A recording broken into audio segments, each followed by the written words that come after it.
Alright, we are 4 lines from the bottom of page Chof.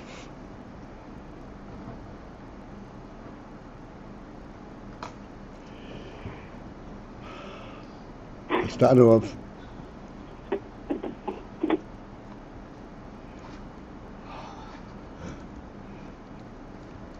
essentially this is explaining the Hakelim. It's in line explaining the Hakelim. Hakelim are actually rooted in the Rishima.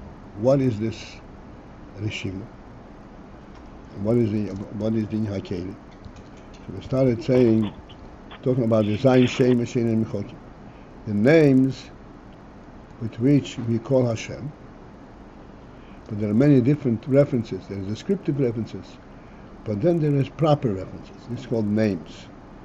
These names have a status of holiness that you must be very careful with. And one of the principles with which it's described is She'ein Mechokim.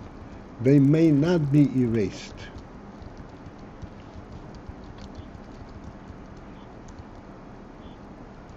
And these, there are several such names. They all each refer to a different sphirah. Chesed and Gvura, Keil, Chesed and Elikim is Bigvura and so forth.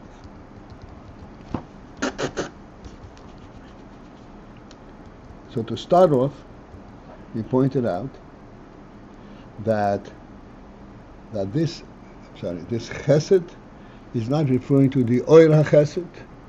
The names do not refer to the Oir HaChesed. Rather, the names refer to the Kli HaChesed.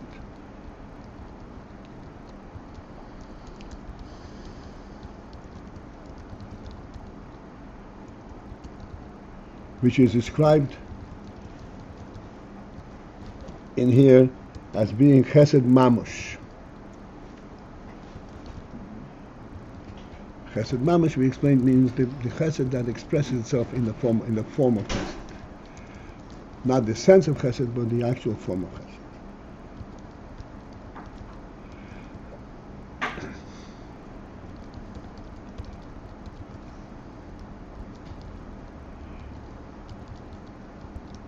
So therefore, it comes out that these names, Cain and Elikim, refer to the chesed, to the aspect of chesed, to the kli ha-chesed. So we turn around right away. We already said that the keli is not the oir. Keli is a keli. And now we're saying, we turn around and say, however, the names refer to not to the keli, to the Ayin ha-chesed, refers to the names are pertain to Hashem Himself. Al Haboire.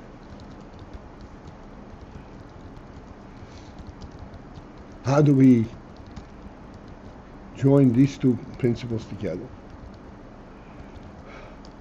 So we explain that yes, indeed, it's in the Keli, but it is in the Oir and Chayus of the Keli. But we just finished saying that it's not in the Oir. We point out there's another aspect of Oir and Chayus. There's the Oir and Chayus that is contained and is expressed in the Keli.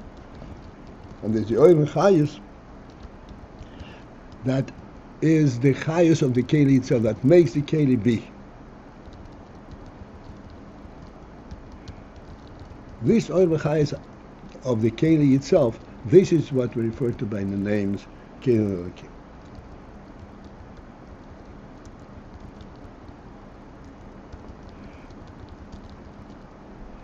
Then we point out that this chayus of the keli is actually rooted in the rishimu.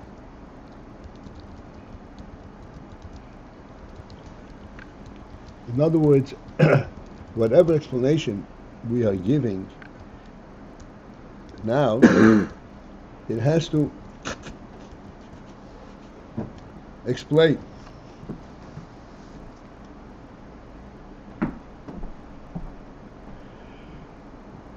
On the one hand, it's to the keli.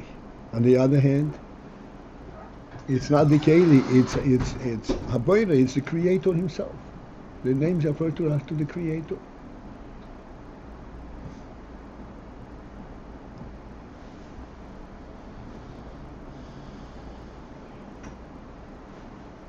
Therefore it means we're saying that this is the Oir V'chayis. From the Creator, that which creates and gives presence to the Kelim. This is the reference of the names Kelim and Lakim. That which creates the Kelim.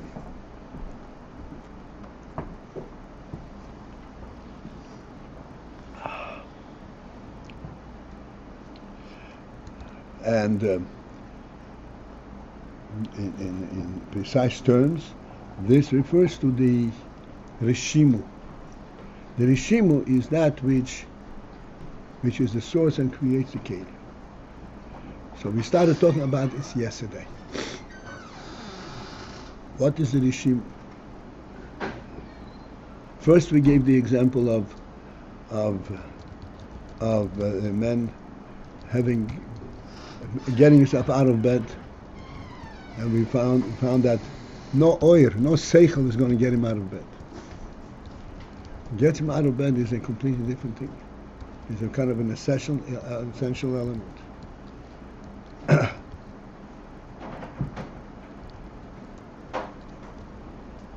Getting out of bed, as trivially as it sounds, is what we call a keli.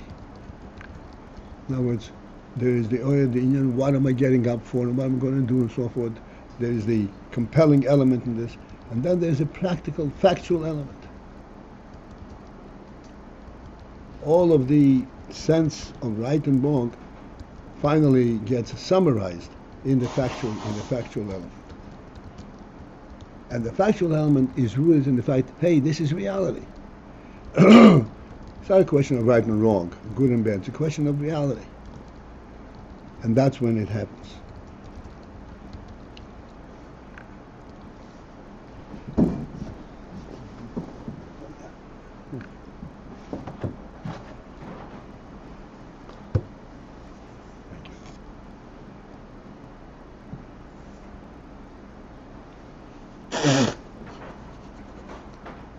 This reality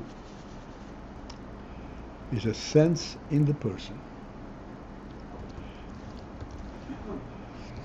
that he, with all the ramifications of what that refers to, has an element that is beyond his own seichel.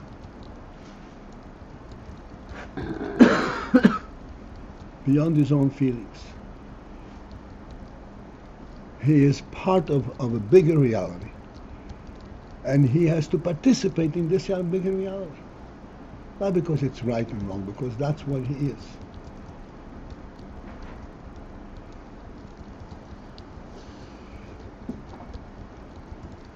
This is what gets him out of bed.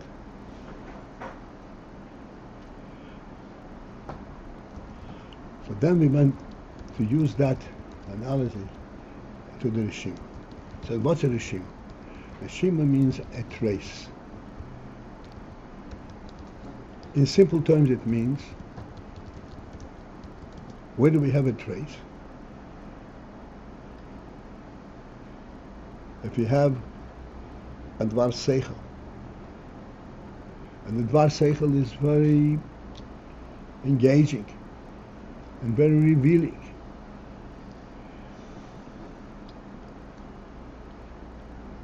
As long as it stays in your seichel, it does not have a real presence. It's present only because you realize you have, so to speak, a sense of the correctness and the truth of this seichel, but you don't have a real mitzias of seichel. And therefore it's possible that you should forget it and lose it completely. Get involved in something else, in a different seichel.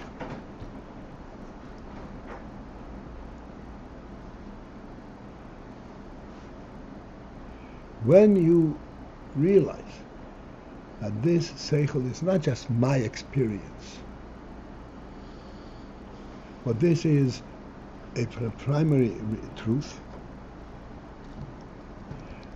You therefore find the words, external words, that will contain the seichel.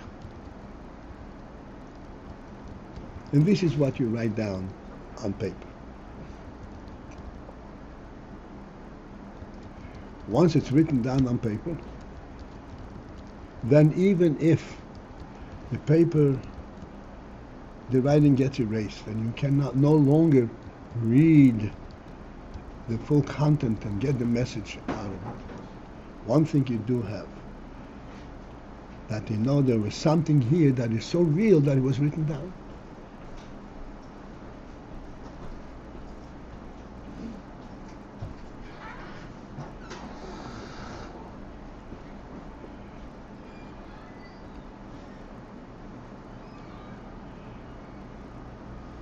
Even though the actual content of it is now erased,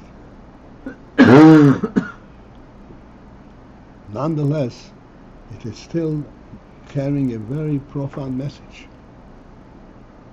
that there is something that is inerasable.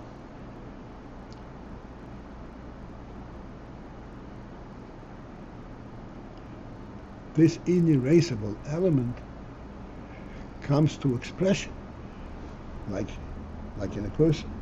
When he understands something, if he understands that if he senses that this seichel, this inyan, has an element that is not erasable, it is not true only why I understand it, but this is just referring to a fundamental truth, then he jots it down on paper. This jotting down on paper is representing, is alluding to the inyan that this is not something that there is an element here that is not erasable. There's an essential truth in it. This seichel does not come from my seichel, it comes from my essence. My seichel can come and go. The essence is an essence.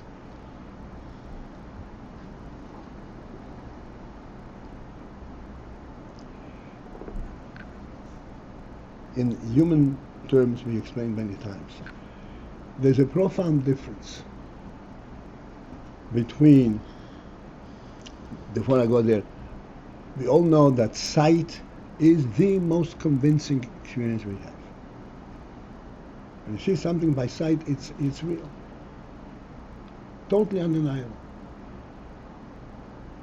If you saw something, you can be a witness, and you can effect a final action, a jurisdiction, a final conclusion on the basis of what you saw, even though you can't explain how come it happened. Sight is telling you what the reality is. Within that itself, we pointed out that there are different phenomena, different levels. You can observe something through the window, and you see everything that's in the room. It's very real. But it does not compare to being inside of it. Although, by looking into the window, you can observe all the details, all the pieces out in the room. When you're inside, you don't observe all the room, all the details. You're just inside the room. In order to see what's in the room, you have to turn around and look. You don't even have such a complete view as you have looking outside. And yet, that is that is a real presence, a real relationship, infinitely greater than observation. How? What relates you to everything that's in the room if you don't really see it? To see it, you have to turn around.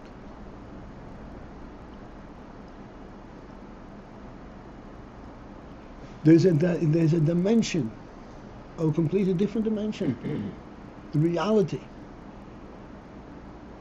Reality is not real because I see it, but because it's real, because God made it.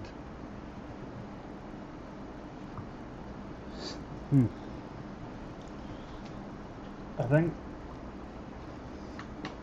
I'm understanding this inside and outside the room, but I'm just wondering how it is that Rishimu, which is a remnant, a remainder, is more indicating the reality than something actual. Rishimu is a direct allusion to the inerasable element. Everything was erased. Washed down, you can't read anything. And yet, something remained. What is this something? Why did it remain? Because this Ayin that was written there was of such quality that there's an inerasable element in it. This is why it was written down. Okay, but you're right. Why? Rishimu does not in itself tell, but it alludes to something beyond understanding. It alludes to eternity, like an archaeological dig alludes to history. But why not reality itself? Why a remainder, Rishimu? No. You can't point to it On directly. the contrary, no. You're right. The remainder is telling you that there is something really here. There's something real here now.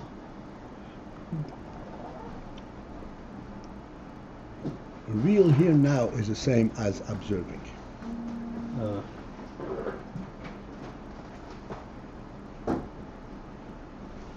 As we said, you're standing in the room. You don't even see what's in the room. But your relationship to the room there is much more profound than when you observe. When you're dependent on observation. So Rishimu is more in the room. And Rishimu is the reality itself.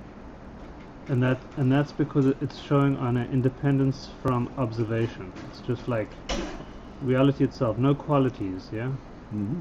But you're not saying that before the Tzimtzum there wasn't that. Oh, I'm sorry. But you're not saying that before the Tzimtzum there wasn't that. No, not contrary. Before the Tzimtzum, there was the reality itself. It's still the Tzimtzum removed all the expression of it, and yet this remained.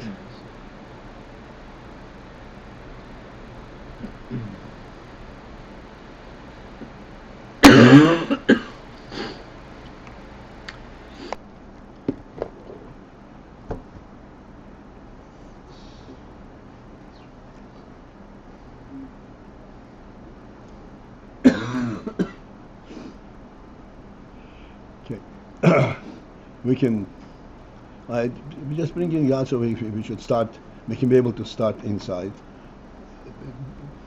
It's still going to resurface again. So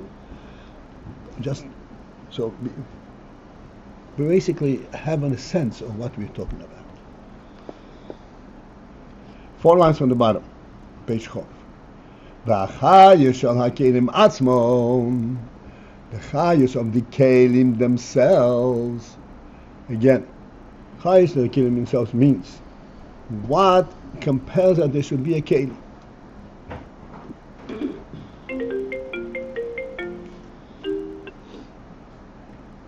Hu min harishimu. It is from the Rishimu.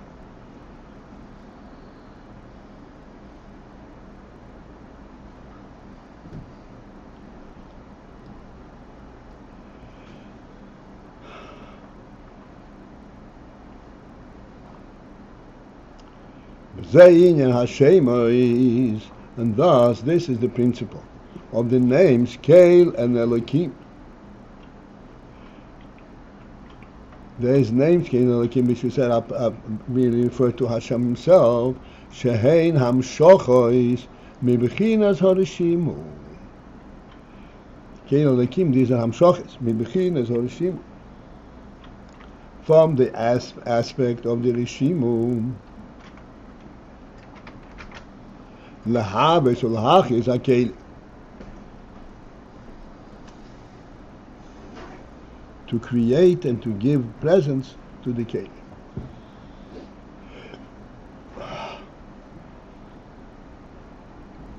In our terms,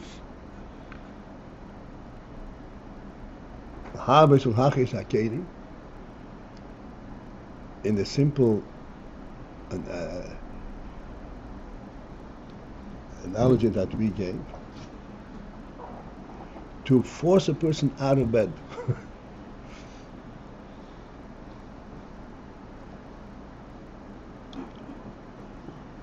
nothing will do it logically or anything like this, not even emotionally.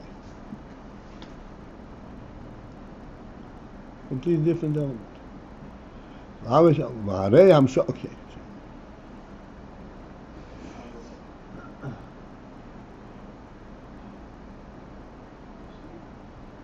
וההמשוך is אלו מהרשימו אינם מבחינת גילויי. These hamshachas that come from the Rishimu are not of the quality, what's called Gilui Oir, where they represent the Inyan, and they're compelling because of what the Inyan is, what the significance of it is.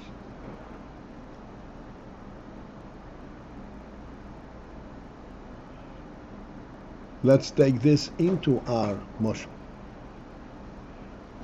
As long as you're lying in bed, I'm sorry, you got that too, and you explain to yourself, of course I have to, and if I don't get up and I have these consequences and this consequence, and this may happen, I'm going to be missing out, and I don't want to miss it. All of these things are giluyot, and it's not happening. They're like looking through the window? Right, it's like looking from the window. Ein b'chinas giluyot. Why? No, the giluyot will not affect it. What does affect it? The simple sense of reality. Now, this reality is what? It's coming from the same source, from the source of reality, but not in a gilui oir manner, where I sensed that this is something which has a true element, and it's reflective of my very life. It's reflective of my very nefesh. It doesn't none of that.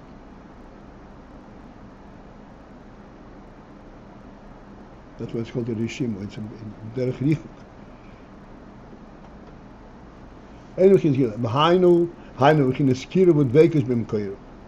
These hamshachis from the Rishimu are not in a manner of kiru v'dvekes b'mkeiro, of being close and cleaving and connecting to their source. You don't sense that they declare kiyim b'bchinas helam. Rather, it comes in a helam manner. What is it over here? The hamshach that comes from the Rishimu. Oh. The effect of it. Rishimu eino b'chinas gilui.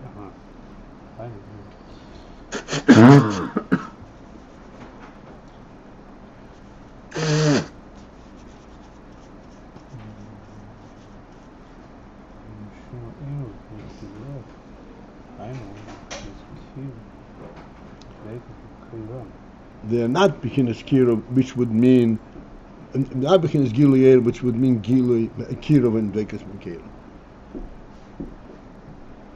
It says Hainu Ken b'chinas kiru v'dvekus in Quran. No. Yeah? No. Einon goes. All this goes on back on the word einon. Einon b'chinas gilui, which would mean, if it were gilui, then it would mean kiru and vekes b'keiro. Okay. Right. Ki-in, but rather hidden. B'chinas helam. B'chinas helam, in a helam manner. In our discussions, we point all the time to the host and the guest. What is the effect of the presence of the host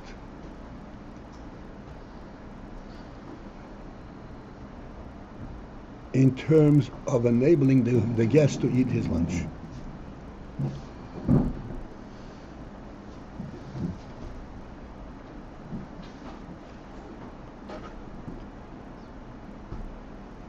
It's something elusive. Like Akiva says, it's something mysterious. What is it?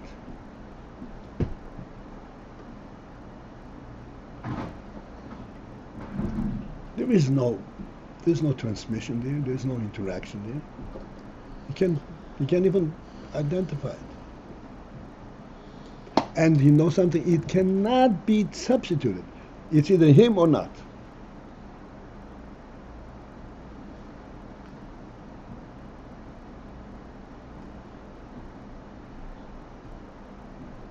How do you get the him outside of him? It comes out. It comes into the guest. It cannot be in the form of giluyoyer. There's nothing from the him that can be nisgala and can be expressed. This is him. Nothing. No seichel. No, nothing.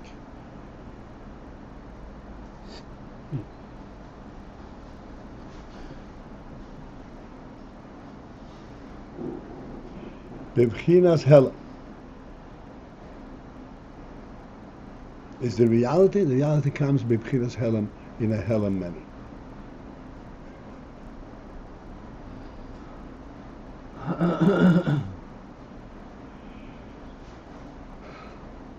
V'lochein, and thus hakelim hein bebchinas helam mitzad atzmo.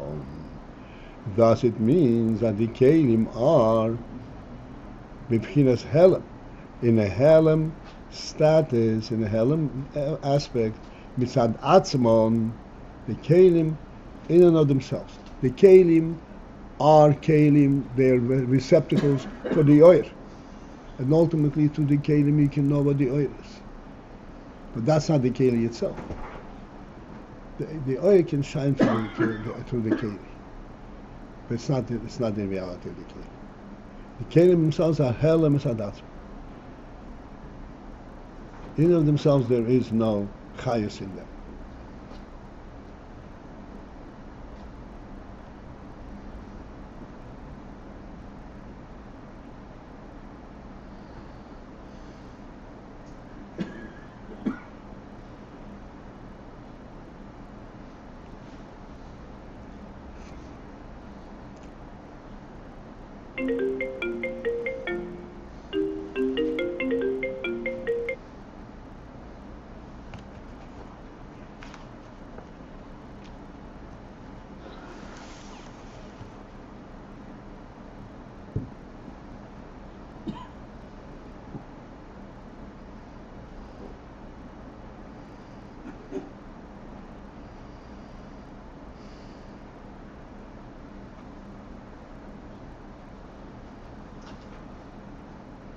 Or Kamaimer.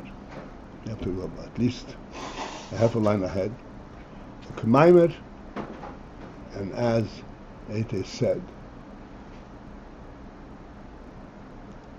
Kadant is taleg.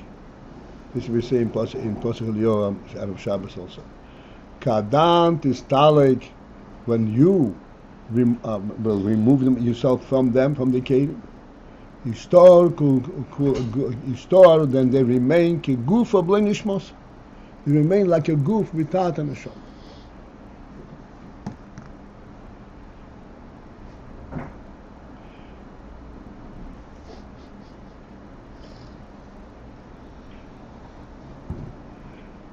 We said yesterday, or one of these days, we started talking about the Rishim.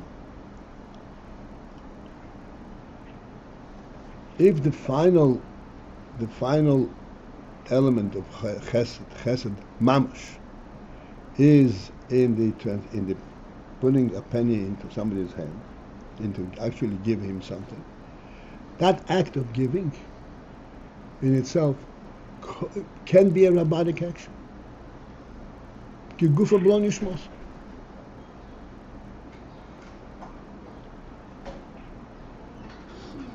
There is anything inherent in it that should compel this action to come through.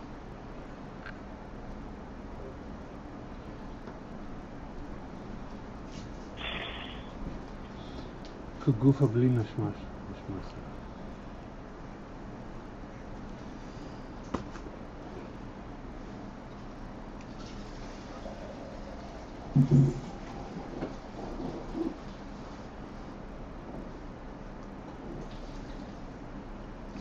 When you actually give him the dollar, say, oh, I'm giving.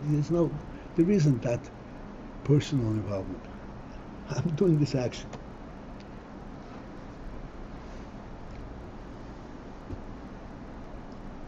It's nothing compared to the compassion that precedes it.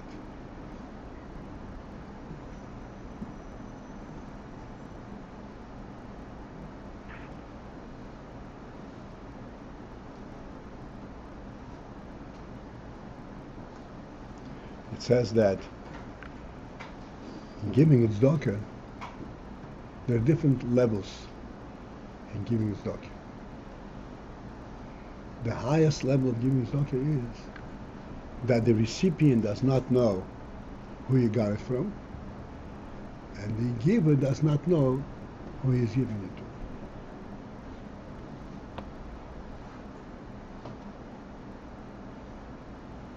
כגוף בלא נשמוס.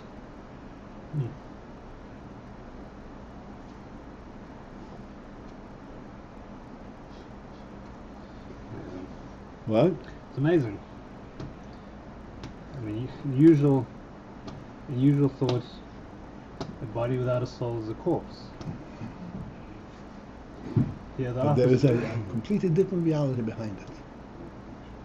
Essence. Okay, this is it for this morning.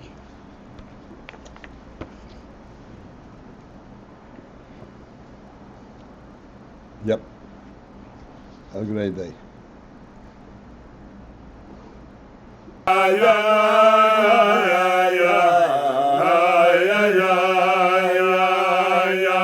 Yeah.